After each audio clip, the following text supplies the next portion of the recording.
আমার কলিজার বন্ধুরা কেমন আছো তোমরা? নিশ্চয়ই তোমরা খুব ভালো আছো। তোমাদেরকে মজা দেওয়ার জন্য আবারও নতুন একটি গল্প নিয়ে এলাম। আজকের গল্পটি খুবই মজাদার হতে চলেছে। আমি শিওর বলতে পারি গল্পটি শেষ পর্যন্ত শুনলে তোমাদের পানি চলে আসবে। তাই ভিডিওটা শুরু থেকে শেষ পর্যন্ত দেখার অনুরোধ রইল। তাহলে কথা না বাড়িয়ে এবার আসল ঘটনা আসি। আমার নাম ফাহিম। আমি নারায়ণগঞ্জ জেলার রূপগঞ্জ থানার একটি ছোট্ট গ্রামে থাকি। পরিবারে আমার মা আর আমি থাকি। আমরা দুজন ছাড়া পরিবারে আর কেউ নেই। বাবা 4 বছর আগে করোনায় মারা যায়। গ্রামের পশ্চিম কোণে আমাদের বাড়ি। আমাদের বাড়ির পরে আর কোনো বাড়ি নেই। পাহাড় জঙ্গলে ভরা, যেখানে কখনো কেউ আসে না। বাড়ির সাথেই কয়েক বিঘা জমি থাকায় আমাদের মা ছেলের সংসার কোনোমতে চলছে। বাবা মারা যাওয়ার পর পড়াশোনা বাদ দিয়ে মার সাথে মাঝে মধ্যে কৃষি কাজ করি। সবজির চাষ করি বলে আমরাই যা করার করি। আর আমি একটা কাপড়ের দোকান চালাই। এভাবে দুজনের সংসার বেশ ভালোই চলছে। আমার বয়স 20 বছর আর আমার মায়ের বয়স 37 বছর। 15 বছরে বিয়ে হয়ে 1 বছর পরে আমি পৃথিবীতে আসি। আমার গায়ের রং খুব ফর্সা। শুনেছি নানিও নাকি ফর্সা ছিল, তাই আমার শরীরের অঙ্গের মতোই অপরূপ সুন্দরী তিনি। এমন চেহারা সুন্দরী নারী আর নেই আমাদের গ্রামে। কেউ বলবে না আমার মায়ের 21 বছরের সন্তান আছে। 22-23 বছর বয়সী বিবাহিত নারীর মতো একদম। মার সাথে আমার মনের প্রচণ্ড মিল। আমায় ভীষণ ভালোবাসে আমার মা। কখনো একটি বকাও দেয়নি জীবনে। যাই হোক, আসল ঘটনা আসি। মাকে নিয়ে কখনো আমার মনের মধ্যে খারাপ চিন্তা ছিল না। সাধারণ মা ছেলের মতোই। তবে বয়সের সাথে সাথে নিজের বয়সের চেয়ে বড় মেয়ে ও মহিলা দেখে মনের সুপ্ত বাসনা তৈরি হতে থাকে। স্কুলে পড়ার সময় কখনো ক্লাসের মেয়েদের দেখতাম না। ম্যাডাম বা আন্টিদের প্রতি নজর যেত সবসময়। আর এখন এটা আরও বেড়ে গেছে। 21 বছরে অনেকেই বিয়ে করে, কিন্তু আমার এখনও বিয়ে করা হয়নি। তার উপর কাপড় বিক্রি করি। দোকানে মহিলাদের পোশাকই বেশি।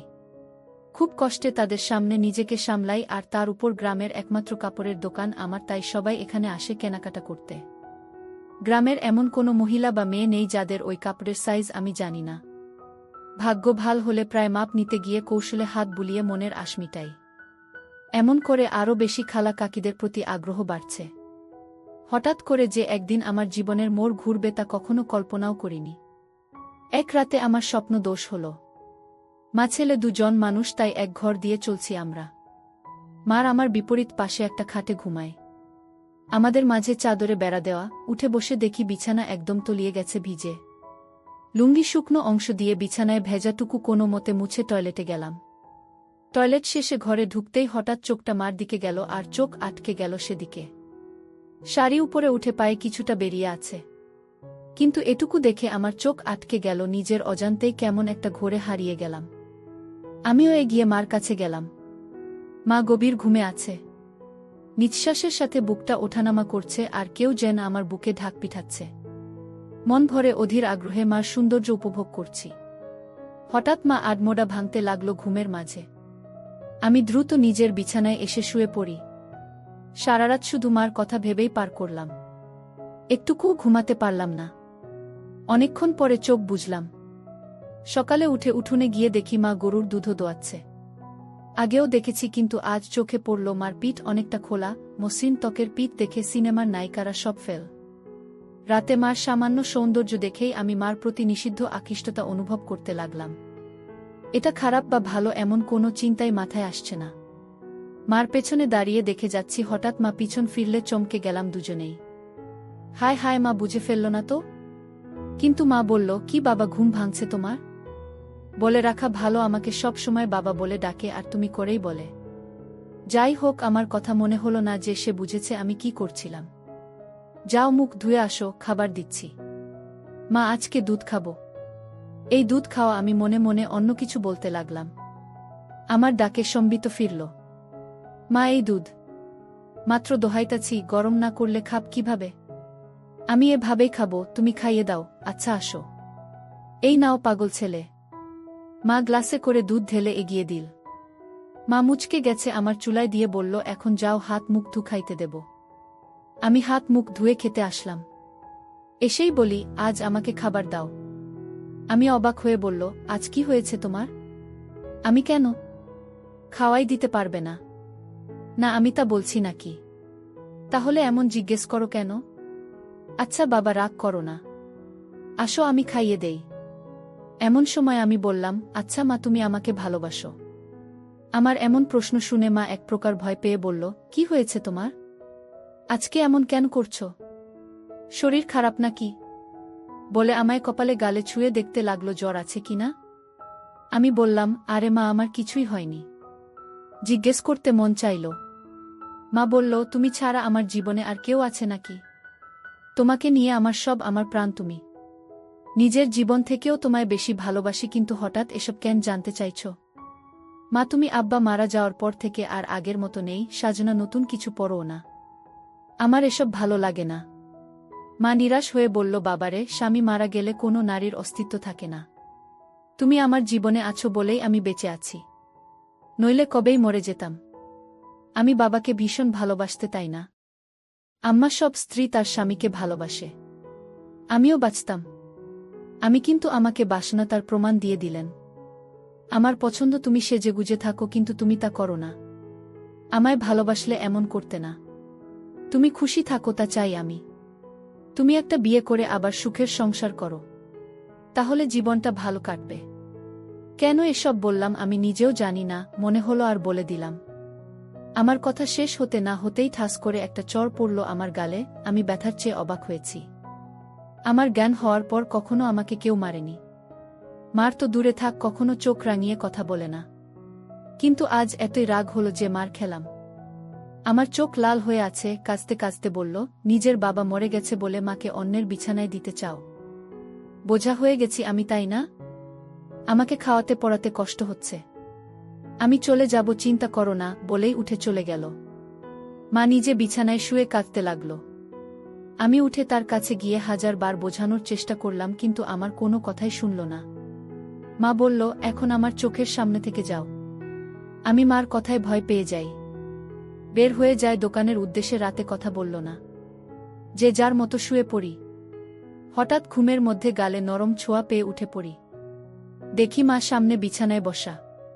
উঠে আমি সামনে বসতেই মা চোখ জ্বলে করে আমার গালে হাত বুলিয়ে বলল, ব্যথা করছে তাই না? আমাকে মাফ করে দাও মা, আর কখনো এমন বলব না এসব। তুমি আমার কাছে মোটেও বোঝা না। আমি ভেবেছি হয়তো তোমার ভালো হবে, কিন্তু তুমি কষ্ট পাবে জানতাম না। আমায় মাফ করে দাও। মা সাথে সাথে আমায় বুকে টেনে নিল, বলল, বাবারে, আমি তোমায় ভীষণ ভালোবাসি। তোমার ছেলে কারো সংসার এগিয়ে নিজের সুখ চাই না। তোমার বাবার পরে তুমি আমার একমাত্র সম্বল, আর কখনো এমন বলো না বাবা। আমি আর কখনো বলবো না মা। আমার উপর আর রাগ করে থেকো না। এবার মনের কষ্ট ভয় দূর হলে আমি মার সৌন্দর্যের উপর আবার আকৃষ্ট হলাম।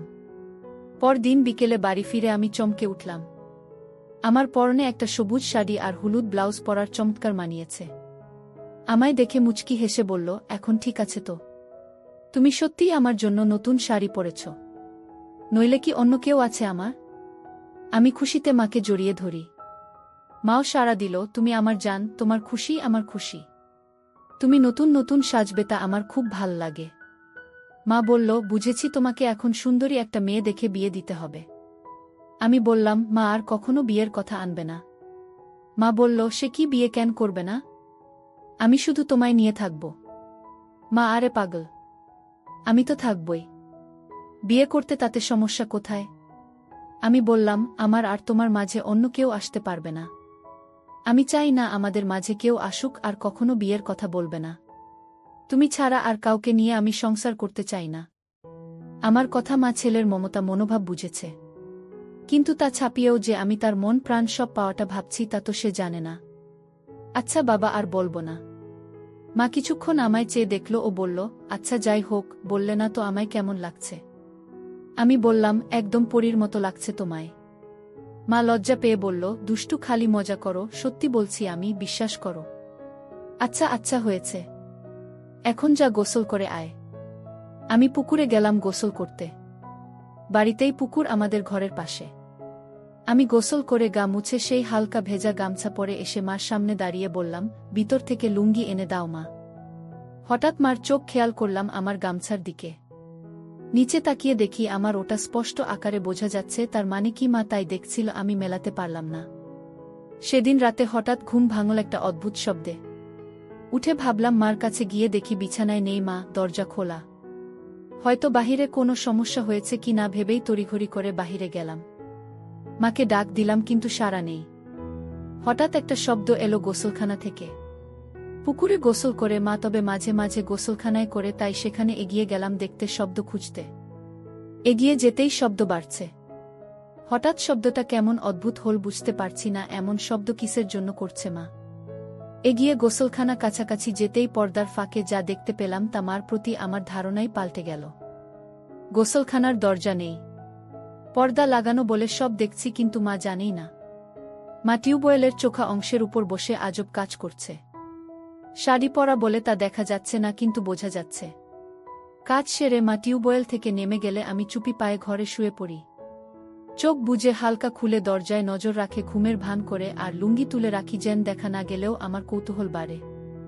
আমার ঘরে ঢুকল, দরজা আটকে আমার বিছানার কাছে এসে দাঁড়াল। সে দাঁড়িয়ে থাকায় তার চোখে বাড়ি থেকে জানলার ফাঁক দিয়ে আসা চাঁদের আলো স্পষ্ট দৃষ্টি আমাকে গিলে খাচ্ছে।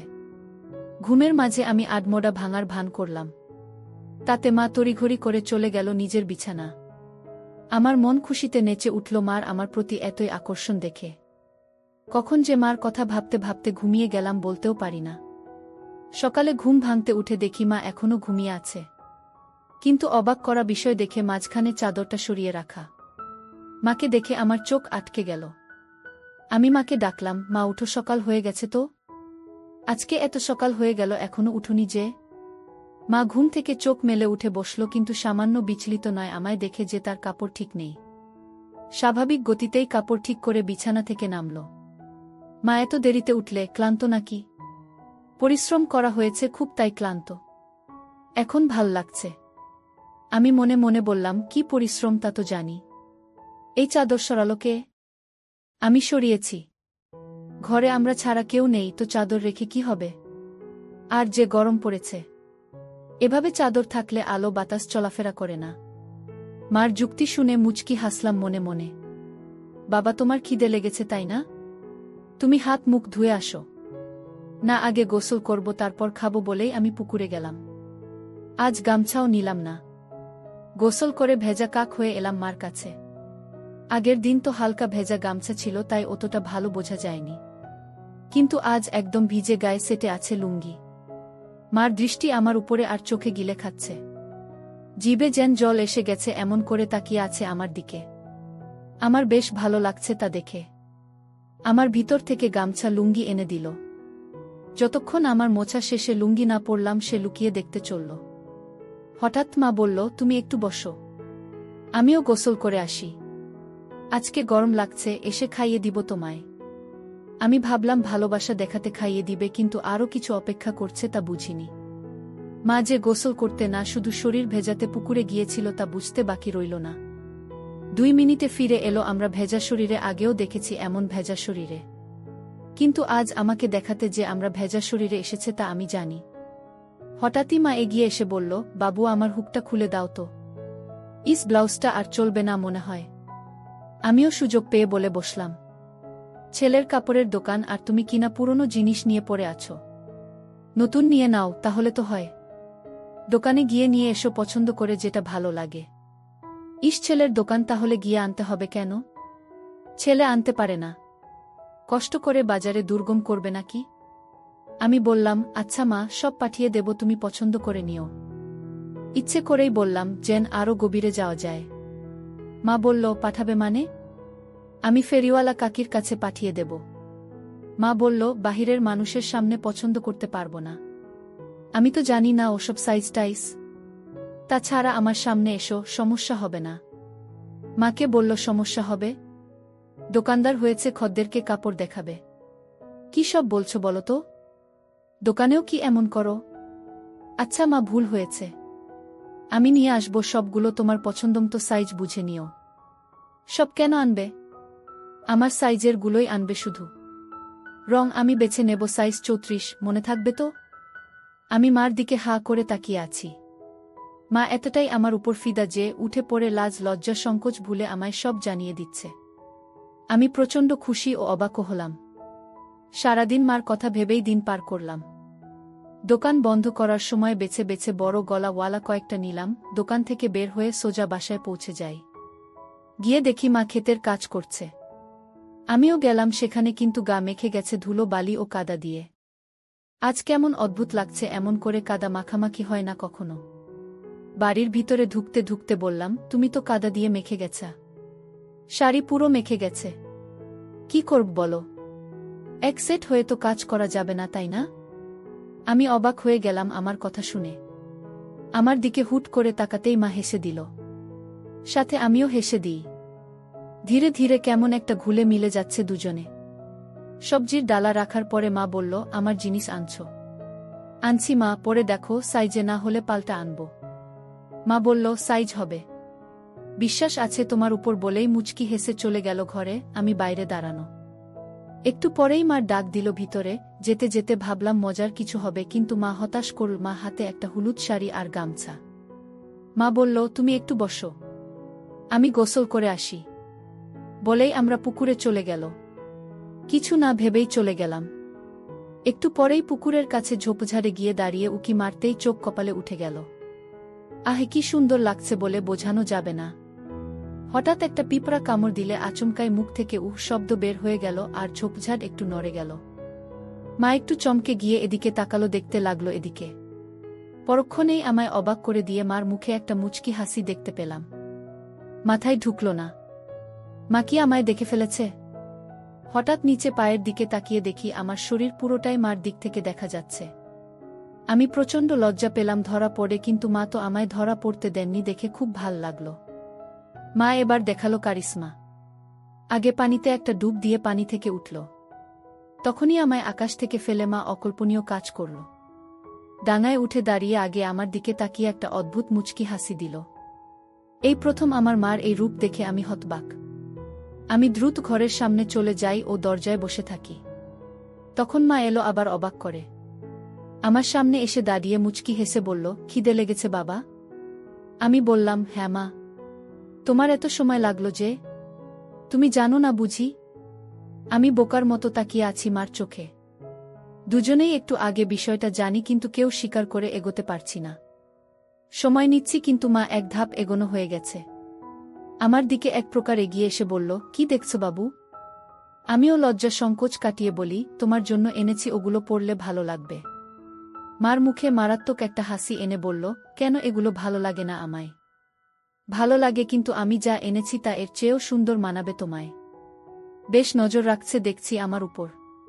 মা আমায় সুযোগ দিচ্ছে। আমি তা ভেস্তে দিলাম না। বললাম, আমার খদ্দের তুমি, কোথায় কেমন লাগবে তা আমার দেখার দায়িত্ব। মা চোখ পাকিয়ে বলল, তাই তাহলে তো গ্রামের সব মেয়ে মহিলার দিকে দেখা হয়ে গেছে। আমি হকচকিয়ে গেলাম, কথা সত্যি, কিন্তু বুঝলাম মার খানিকটা জ্বলন হচ্ছে। তাই আরেকটু জ্বালাতে বললাম, সবারই কি আর দেখব?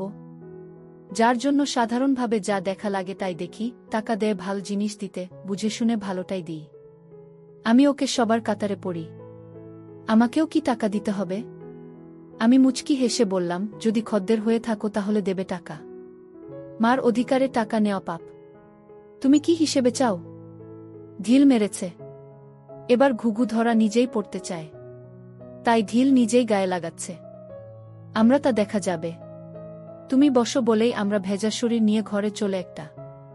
কিন্তু দরজা খোলাই আছে, কখনো এমন করেনি। কিন্তু আজ করেছে। 2 মিনিট পরেই আমার হঠাৎ তাকে ভয় পেলাম। ভাবিনি এত তাড়াতাড়ি থাকবে, কারণ এত তাড়াতাড়ি কাপড় পরা হয় না। তাহলে ডাকলো কেন? ভিতরে আসব? হ্যাঁ এসো। আমি মন ফুরফুরে করে এগিয়ে ঘরে ঢুকেই চোখ জল হয়ে একটা। আমার মনে ঝড় উঠে একটা। আমার প্রতি এত সদয় দেখে আমায় নিজে থেকে দেখাচ্ছে বলে গর্বে বুকটা ভরে গেল। আমি মার সামনে গিয়ে দাঁড়িয়ে আছি।